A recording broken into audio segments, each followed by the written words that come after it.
মানে আচলতে সঁচা কথাটো ক'বলৈ গ'লে মই মানে বহুত দিন আপোনাৰ জয়ন্ত মল্লক 5 বছৰ ওচৰৰ পৰা বিধানসভাত দেখিলো ন।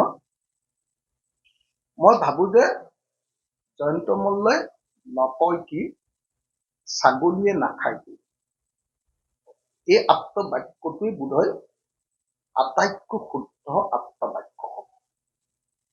মই মন্ত্ৰী হিচাপে আৰু মুখ্যমন্ত্ৰী হিচাপে চবকে বিৰোধী দলবিলাকক বিৰোধী দলবিলাকে আমি চবকে পালো নহয়। তাৰ ভিতৰত অসমৰ ইতিহাসৰ এজন অদৰকাৰী মন্ত্ৰীৰ নাম হ'ল জয়ন্ত মল্ল। তেওঁ প্ৰেক্টিকেল ফিল্ডৰ নলেজো নাই, তাৰমানে তেওঁ বাস্তৱতে তেওঁ নিজৰে যিবিলাক আপোনাৰ কি কয় আপোনাৰ জল জীৱন মিছনৰ আঁচনি লৈছে নহয়, ডাঙৰ আঁচনি কেইখনো আজিলৈকে তেওঁ চাই পোৱা নাই। তেওঁ মানে কেতিয়াও ভ্ৰমণ নকৰে, কি কয় এইটো ফিল্ড ভ্ৰমণ নকৰে, ফিল্ড ভিজিট নকৰে, 1 নম্বৰ।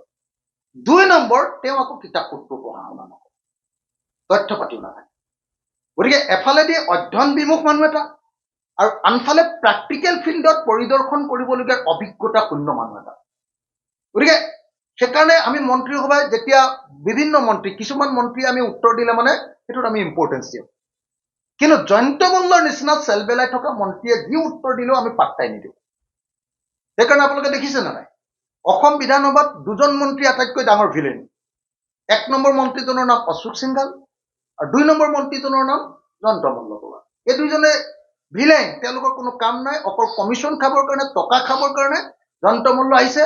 আৰু এতিয়া জয়ন্ত মল্লই বিটিএডি হাগ্ৰামা মহিলাৰীৰ লগত লগ লাগি অসমলৈ অহা সকলো বস্তুৰ ওপৰত এতিয়া চিণ্ডিকেট চলাইছে।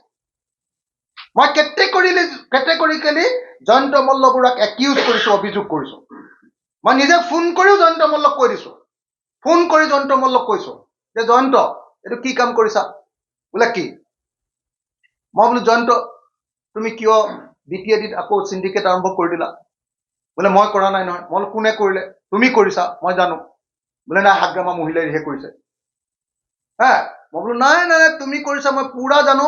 তুমি আমাৰ ইয়াৰ পৰা যোৱা কয়লাৰ ওপৰতো চিণ্ডিকেট কৰিছা, আমাৰ ইয়াৰ পৰা যোৱা আপোনাৰ কি কয় এইটো বিদেশী যিটো কি চুপাৰীৰ ওপৰতো চিণ্ডিকেট কৰিছা, আৰু সেইফালৰ পৰা অহা মহ, গৰু, গাহৰি, পাণ, শাক পাচলি যিমান আহে, ব্ৰইলাৰ মুৰ্গী দানা, চবৰ ওপৰত জয়ন্ত মল্ল বৰুৱাই হাগ্ৰামা মহিলাৰীৰ লগত লাগি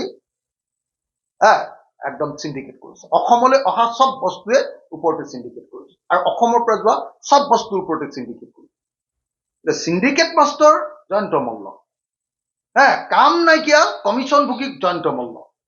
সেই জয়ন্ত মল্লই যদি মোক গালি পাৰিব খোজে আৰু মোক যদি তেওঁ আজমলৰ লগত তুলনা কৰিব খোজে, তেতিয়াহ'লে মই জয়ন্ত মল্লক কি বুলি ক'ম? আৰু চিণ্ডিকেট মাষ্টৰ বুলি ক'ম, বেলেগ কি ক'বলগীয়া আছে?